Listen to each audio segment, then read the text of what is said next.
사순절이기 때문에 예수님의 고난을 생각하는 시간이지만 우리가 반성하고 회개할 게 무엇인가 거기에 초점을 맞추어 오늘의 시간을 은혜의 시간을 가지려고 합니다. 여러분이 앉은 자리에서 보면 왼편에 목사님이 금년 한 해의 구호, 목표, 기도의 제목이 있습니다. 거기에 보면 믿음의 성장이라는 말이 있습니다. 저는 교회 올 때마다 내 믿음이 어디에서 어디로 성장해 갈까? 내 믿음은 지금 어디에 있나? 이런 것을 반성하곤 합니다.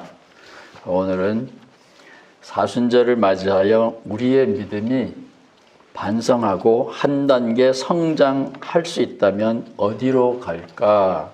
그런 생각을 해 보려고 합니다. 오늘 여러분들에게 우리가 함께 예배 시간에 나누은 교동문에 보면 이방인들이 구하는 것이다 이런 말이 있어요. 이방인들도 기도합니다.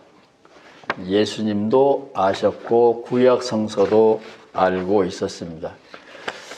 기도하지 않는 사람은 별로 없을 거예요.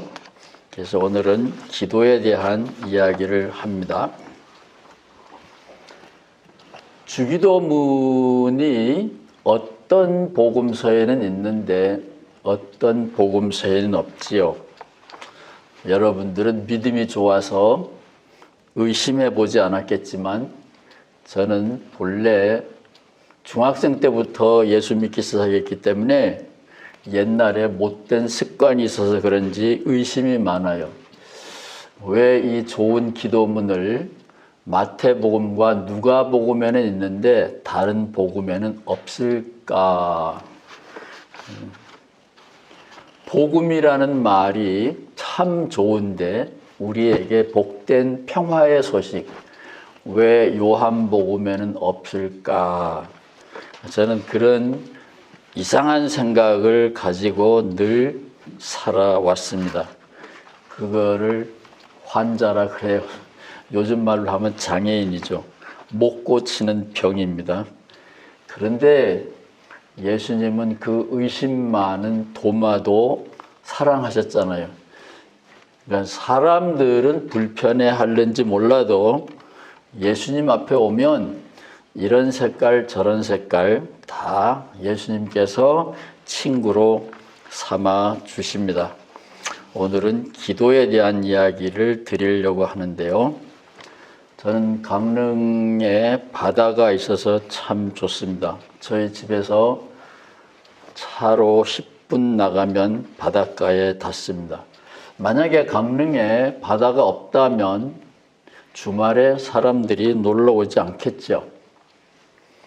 만약에 이 바다가 없고 이게 태백산맥이 쫙 둘러서 있어서 우리가 갇혀 있다면 저는 그런 곳에서 예수 믿기 시작했어요. 철암이라는 동네 아시죠? 양쪽에 벽이 있는 것 같아요. 그래서 이 계곡에서 살았는데 여기 강릉은 한쪽에는 벽이 있지만 대관령, 태백산맥 한쪽은 탁 튀어져 있어서 참 좋습니다. 그런데 바다가 아주 먼 지역에서도 살아봤어요. 미국에 가서 세 개의 도시에서 살았는데 두 개의 도시는 바다를 눈으로 보는 데만 7시간 차 타고 달려가야 돼요.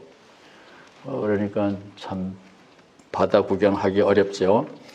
그런 데서 살면 저는 몸살이 나요. 지독한 감기, 몸살을 앓게 됩니다. 그래서 한 학기에 한 번씩은 시간을 내서 바닷가를 가 봅니다. 바다에 가서 뭘 하는 건 아니에요. 그냥 보고 오는 거죠. 바닷가에서 태어나서 그런가 봐요. 어떤 사람은 바닷가에서 살지만 산을 좋아하는 사람도 있죠. 그러나 저는 바다를 봐야 돼. 그런데 이제 살 만큼 살았기 때문에 이제 천국으로 가야 되는데 천국 가기 싫어요. 여러분들 천국 가기 싫죠? 여기가 더 좋잖아요. 근데 제가 천국 가기 싫은 거는 이유가 있습니다. 여러분은 믿음이 좋아서 성경을 읽고 이해가 안 되면 그냥 넘어가나요? 저는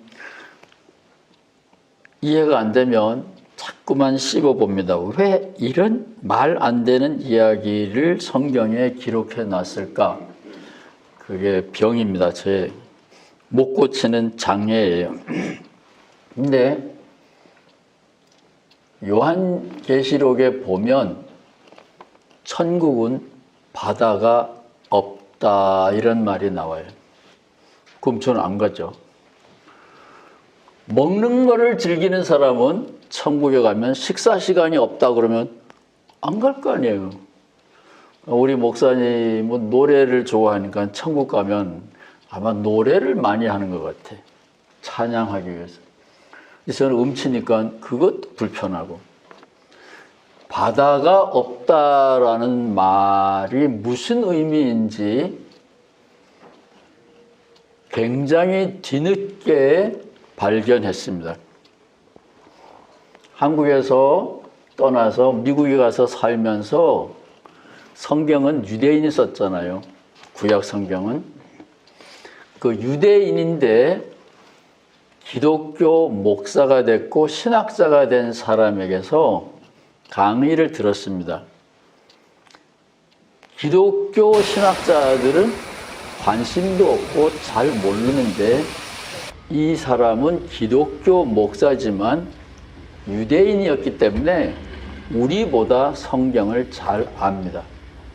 그래서 그분의 강의를 들으면서 아하, 천국에 바다가 없다라는 말이 강원도식으로 말하면, 동해안식으로 말하면 바다에는 풍랑이 있고 풍랑이 일어나면 생과부가 생기잖아요. 그런 사나운 풍랑과 풍랑을 맞아서 희생당하는 비극이 없을 것이다 라는 긴 이야기를 줄여서 바다가 없다 그런 거예요. 우리가 코로나가 없는 세상이면 좋겠다 이 말은 그게 코로나로 인하여서 사람들이 죽는 희생, 고통 그것이 없겠다라는 말을 줄여서 나는 코로나가 싫어 이렇게 말할 수 있잖아요. 그래서 이 성경도 우리가 얼른 보면 이해가 안 되는 말이라도 이유가 있구나. 잘 파보면, 새겨보면 거기에 깊은 뜻이 있구나. 그래서 이제는 천당 갈 준비가 됐어요. 오라 그러면 가야죠. 천국에는 저기 동해 바다, 태평양 바다, 그 바다가 없는 게 아니에요. 바다에서 억울하게 희생당하는 슬픈 비극이 다시는 없는 곳이 천국이지. 저 출렁거리는 바다가 없으면 강원도 망해요. 강릉 망합니다. 걱정하지 마세요. 하나님께서 천당 오라 그러면 기쁜 마음으로 가야죠. 그래서 성경을 이해한다는 건 쉬운 일이 아니에요. 성경은 서로 모순되고 반대되는 이야기도 가득하답니다. 우리 목사님께서 언제 기억하지 말라, 옛 것은 기억하지 말라. 왜냐하면 이사야는 새 하늘과 땅을 열 것이기 때문에 옛 것을 기억하지 말라. 아마 설교 시간에 말씀하신 것 같아요. 그거는 옛날 비극은 끝났다 그 말이지 옛 것을 기억하지 말라가 아니에요. 오늘 읽어드린 성경 본문에 의하면 너희들이 잊어버렸느냐? 오병이어의 기적을 잊어버렸느냐? 왜 먹고 마시는 것 때문에 걱정이냐? 옛 것을 왜 잊어버렸느냐? 또 이런 말이 나옵니다. 오늘은 기억하자, 그런 얘기를 드리려고 합니다. 제가 이런저런 일로 먹고 살다 보니까 별거 다 해봤는데요. 미국에서 목회할 때 이런 일이 있었습니다. 기도와 관련된 겁니다. 어떤 사람이 전화로 상담을 해왔어요. 저희 교회 전화로 상담을 해왔습니다. 목사님, 왜 하나님이 제 기도에 응답이 없지요? 제가 물어봤어요. 도대체 무슨 기도를 드리는데 응답이 없습니까? 뭐 하나님이 못하는 것도 있을 거 아니에요. 저 멀쩡한 사람 길 가다가 넘어지게 해 주십시오. 이렇게 기도하면 하나님이 응답 안 하죠. 그럼 하나님이 아니지. 그게 악마이지 하나님이에요. 근데 이분은 참 안타까운 이야기예요. 다른 사람을 위해서 기도하면 응답이 잘 되는데 자기를 위해서 기도하면 응답이 안 된다는 거예요. 이런 고역한 일이 있나? 참 슬픈 일이잖아요. 그래서 당신을 위하여 무엇을 기도하십니까? 물어봤어요. 부자 되게 해달라고 기도한대요. 참 정직한 분이잖아요. 험악한 이민 땅에 와서 돈 없으면 못 살아요. 그러니까 부자 되게 해달라고 기도하는 거 참 진지한 정직한 기도 같아요. 제가 물어봤어요. 부자 되기 위하여 당신은 무엇을 하십니까? 최소한 복권이라도 사야 되잖아요. 아무것도 안 한대요. 오늘의 주제는 기도입니다. 아무것도 안 한대요.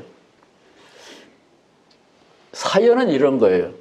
내가 주식을 사거나 일을 하거나 장사를 하거나 그렇게 하면, 노력하면 돈 버는 줄 안대.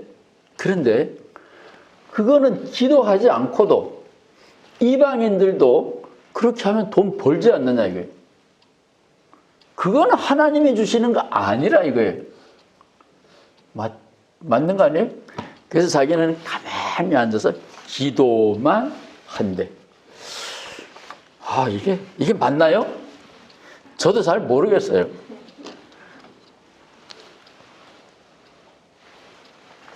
그래서 제가 상담을 좀 해 보십시오. 그 가로 안에 있는 말은 저희 교회에 정신과 의사가 있었거든요. 정신과에 가서 상담을 좀 해보라는 의미로 정신과 가라는 말은 못하고 상담을 좀 해보시죠. 그랬더니 자기가 그 교회에서 상담해 주는 사람이래요. 아마 전도사님쯤 되신 분인 것 같아.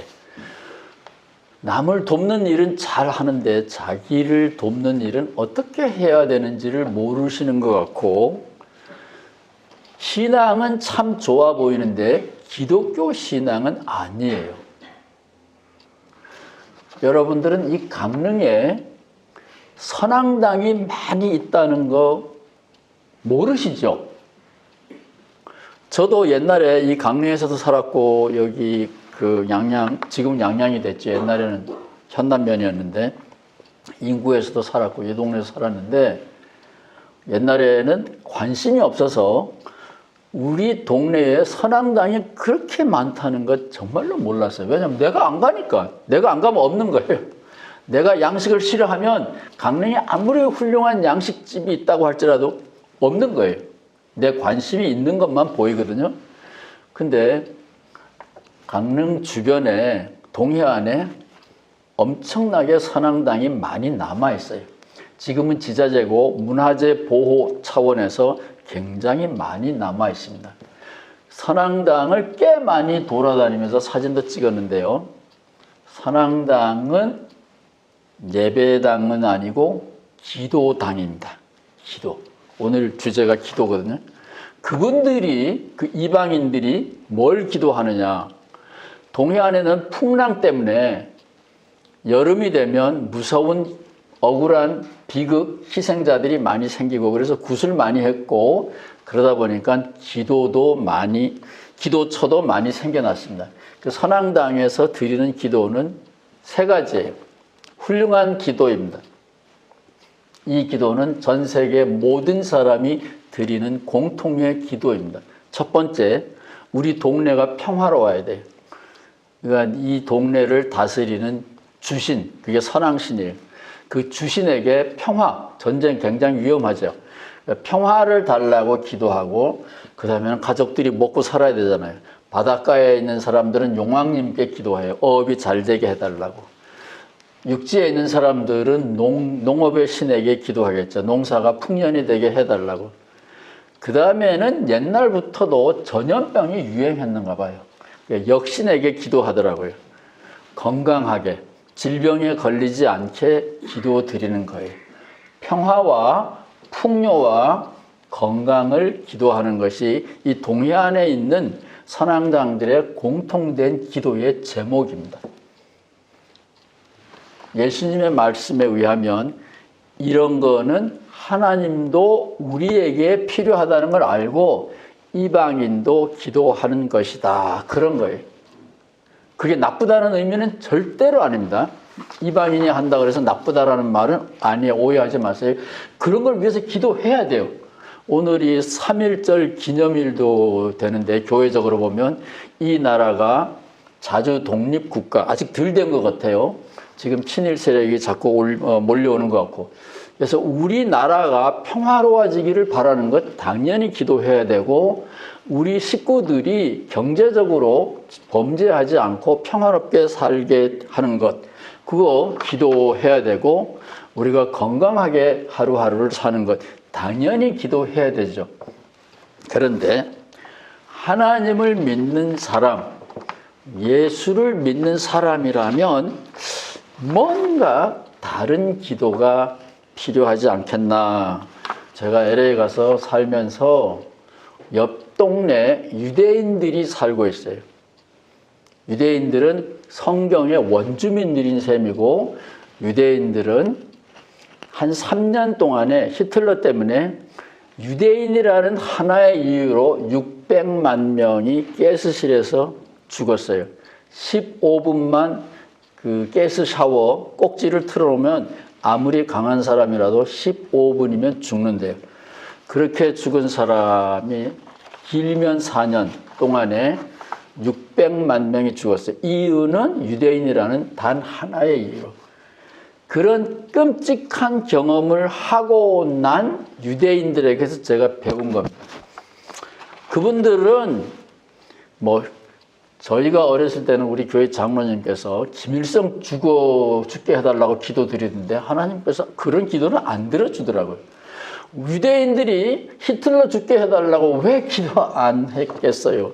근데 그런 기도는 이상하게 안 들어줘요. 왜 그런지는 모르겠어요. 그래서 이 끔찍한 비극을 경험하고 난 유대인들이 무슨 기도를 드리느냐.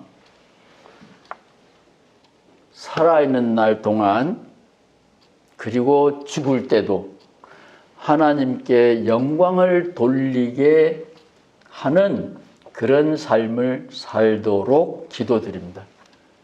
내가 죽을 때 하나님을 욕되게, 욕보이게 하지 않는 죽음을 죽게 해달라고 기도하더라고요. 우리는 다 부모님이 계셨어요. 지금 생존해 계신 분도 있고 세상을 떠나신 분들도 있어요. 부모님 산소에 찾아가게 되면 부모님 이름을 빛나게 하는 삶을 살게 해달라고 다짐하면 좋겠죠. 유대인들은 살려달라고 기도하는 게 아니에요. 결국은 죽게 돼 있어요. 유대인들이 뭐라 하는지 아세요? 왜 이렇게 병 낫게 해달라고 기도하냐. 오늘은 병이 낫지만 결국은 죽는데 진짜 기도를 드려라 이거예요. 살든지 죽든지 내가 하나님께 영광을 돌리는 삶을 살다가 가도록 해달라고 유대인들은 기도 드리더라고요. 이 유대인들이 아마 히틀러 때문에 배운 것 같아요. 얼마나 안타까운 기도를 많이 드렸겠어요. 그런데 하나님은 그 기도를, 그 죽어가는 유대인들의 기도를 들어주지 않았어요. 그런데 그 유대인들은 지금도 자기네들을 버린 거죠. 모르는 척 하신 거죠. 그렇게 자기네들을 외면했다고 생각되는 그 하나님을 아직도 붙들고 있어요. 제가 그 유대인을 만나서 물어봤어요. 자기는 그 하나님을 아직도 붙들고 있고 그 하나님의 이름을 영광되게 하는 그런 삶을 살도록 기도드린다. 여기 젊은 사람들이 계신데 젊은 사람들은 그런 기도를 꼭 드려야 될 것 같아요. 우리가 평생 그런 기도를 하다가 가면 얼마나 아름답겠어요. 그 다음에 미국에 살고 있는 한국 이민자들, 그 사람들은 자기네들이 지금까지 살아오면서 하늘의 도움을 얼마나 많이 받았는지를 금세 까먹어요. 왜냐하면 오늘, 내일 불안하니까. 그래서 제가 기도 그러면 생각나는 사람이 하나가 있는데, 이민사회에서 힘들게 살다가 직장에서 쫓겨난 거예요. 목사님들도, 여기 장로님이 계신데 지금 현직에는 안 계시니까 괜찮을 거예요. 장로님이 재정부장이 돈을 안 주는 거예요. 싫어합니다. 그러니까 목사님이 청소하는 게 나쁘다는 게 아니라 목사님이 밤에 청소를 몇 달을 했어요. 그래서 교회에 집안에 돈이 떨어지니까 중학생 녀석이 오빠 왜 청소하러 가? 미국은 이게 개인 수표를 끊습니다. 체크북 있는데 그거 긁으면 되지. 왜 나가서 밤에 몰래 가서 청소를 하냐고. 그러니까 그 정도로 이민사회는 험악해요, 분위기가. 그래서 이 목사님들만이 아니라 제 교인이 몇 달간 실직 상태가 됐어요. 그러니까 이게 뭐 얼마나 답답하겠어요. 기도를 드렸어요. 하나님, 내가 직장을 얻게 되면 11조를 꼭 드리겠습니다. 11조 내라는 건 아니에요. 오해하지 마세요. 여러분 이미 헌금을 많이 하고 계시니까 헌금 많이 하라는 얘기는 아닙니다. 오해하지 마세요. 11조를 내겠습니다. 우리 교인이 저한테 와가지고 상담을 하는 거예요. 그랬는데 이게 직장이 생긴 거예요. 근데 약속을 했잖아요. 11조를 내겠다고. 몇 번은 냈어요. 감사한 마음으로. 근데 이제 좀 정신 차리고 보니까 자기는 직장에 쫓겨났는데 자기보다 형편도 없는 사람들이 직장에 쫓겨나지도 않고 다 잘 살아. 이 사람들이 눈에 보인 거야. 아니 내가 기도의 응답으로 잘 사는 건지 어쩌다가 잘 사는 건지 감이 안 잡히는 거예요. 11조 내기 싫은 거야. 아니 내가 그냥 취직되게 해달라고 기도 드렸으면 되는데 아니 어쩌다가 소원 기도를 드린 거예요. 이번에 직장을 갖게 되면 꼭 11조를 드리겠습니다. 이렇게 소원했는데 아니 하필 그때 취직이 딱 된 거예요. 그거 이제 몇 번 드리고 나니까 생각이 달라진 거예요. 그래서 저한테 와가지고 저는 공부하는 사람이고 목회는 잘 못하는 사람이니까 신학적으로 따지는 거예요. 이거 꼭 11조 내야 됩니까? 꼭 내야 되는 게 어디 있어? 꼭이라는 게 없지요. 네 맘이지. 안 내도 된다. 네 맘이다. 근데 하나님도 당신 마음이다. 하나님이 당신을 버릴 수도 있다. 당신이 하나님께 서원하고 하나님을 싹 무시했으면 혹시 당신이 취직한 게 하나님의 은혜로 된지 누가 아냐? 근데 약속을 해놓고 당신이 버리면 그 약속을 아니 하나님이라고 당신 마음대로 못 하시겠냐? 그럼 마음대로 하시라고. 당신 하나가 11조 내고 안 내고 당신네 교회 하나님한테 무슨 큰 플러스 마이너스가 되겠냐. 당신 자신의 문제니까 당신이 알아서 하십시오. 제가 뭐라 그랬어요? 제가 하나님도 아닌데 당신 11조 안 내면 벌 줄 거야. 그럴 수는 없잖아요. 그 후에 그분은 슬프면 슬픈 삶을 살았겠죠. 그 후에 이제 자세히는 모르지만 우리가 기도한다는 것이 야무지게 기도해야 돼요. 어떤 목표를 놓고 이 목표가 달성되면 하나님 감사합니다. 달성이 안 되면 하나님이 나를 버렸습니다. 그런 거는 유대인들, 그 고난의 역사를 산 유대인들 앞에 가면 부끄러운 기도죠. 그래서 첫 번째 기도는 하나님께 영광을 돌리는 삶을 살게 해달라. 그런 기도를 드리자는 거고, 두 번째 기도는 우리가 지금까지 살아온 거는 나이에 상관없이 부모님의 도움이든지 선생님의 도움이든지 길 가는 나그네의 도움이든지 누군가의 대가 없는, 대가를 바라지 않는 도움의 손길이 있었기 때문에 우리가 여기까지 살아온 거예요. 여러분 다 잊어버려서 그렇지. 누군가가 우리를 값없이 도와주었습니다. 저는 그것이 하나님의 손길이라고 봐요. 그것을 기억하면서 죽는 날까지 감사와 찬양하는 삶을 살게 해달라고 기도드리자. 저는 그렇게 말하고 싶어요. 이 시간이 많이 갔지만요. 제가 한 가지만 간증을 할게요. 저는 박정희 장군이 나라를 중흥의 나라로 만들기 위하여 공업기술자가 필요하다라는 생각으로 전국에 4개의 전문학교를 만들었고 삼척공전 입학 시험 볼 때였는데 학생들이 너무 많이 와가지고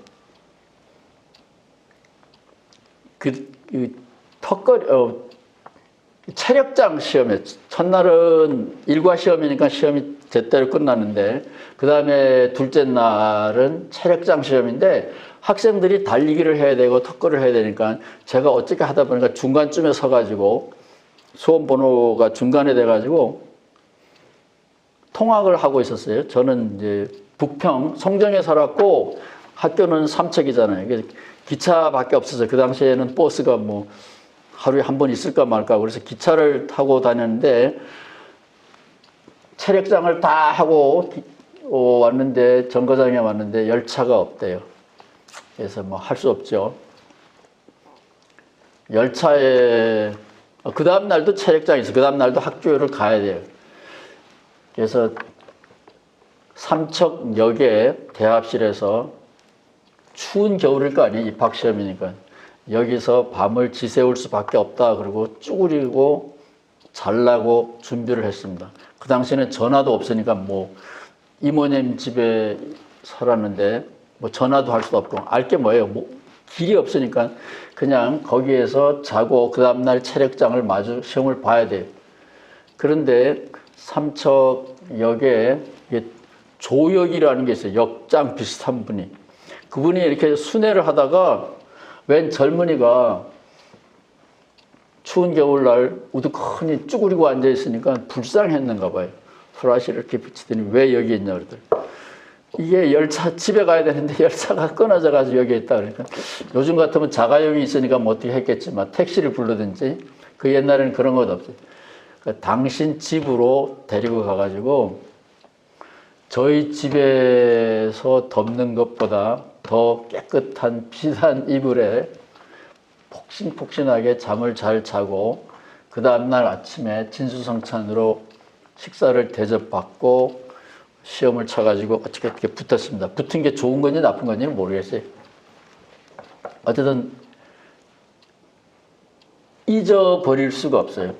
그분에게 감사한 말 그런 거 할 줄 몰랐어요. 옛날에는. 그 말도 안 했고 누군지도 모르겠고요. 교회 다니기 시작한 지 뭐 1년도 안 됐나? 그래서 뭐 하나님의 은혜다 그런 개념도 저에게는 없었어요. 그래서 제가 인생을 살면서 힘들고 어려울 때마다 네 인생 네가 산 거 아니다. 네가 잘나서 네가 노력해서 그 결실로 지금 오늘이 있는 것 아니다.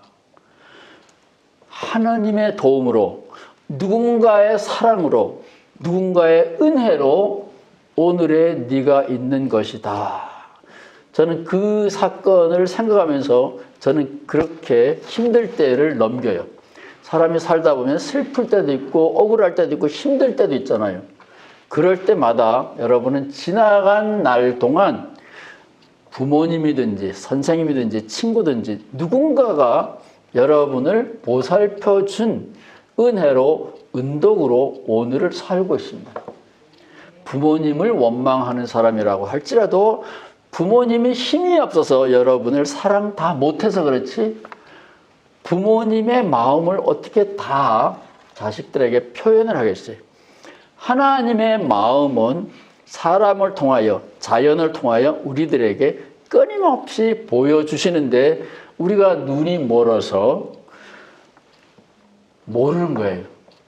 그래서 오늘 본문에 보면 오병이어의 기적을 사건을 왜 잊어버렸느냐 기억하라 그런 말이 있어요. 힘드시죠? 어렵죠? 힘들 때가 있죠. 그런데 하나님께서 사람을 통하여 자연의 역사를 통하여 끊임없이 우리에게 무언가를 베푸셨어요. 그래서 우리가 아직도 여기 살아있는 거예요. 근데 우리가 잊어버린다고요. 지금 없는 것만 자꾸 생각해요. 하나님 앞에 와서 기도하는 사람은 첫 번째 하나님의 영광을 위하여 살다가 가도록 기도하고 둘째 하나님의 옛 은혜를 기억하면서 지금 힘들어도 감사와 찬양할 수 있도록 기도하면 참 좋을 것 같아요.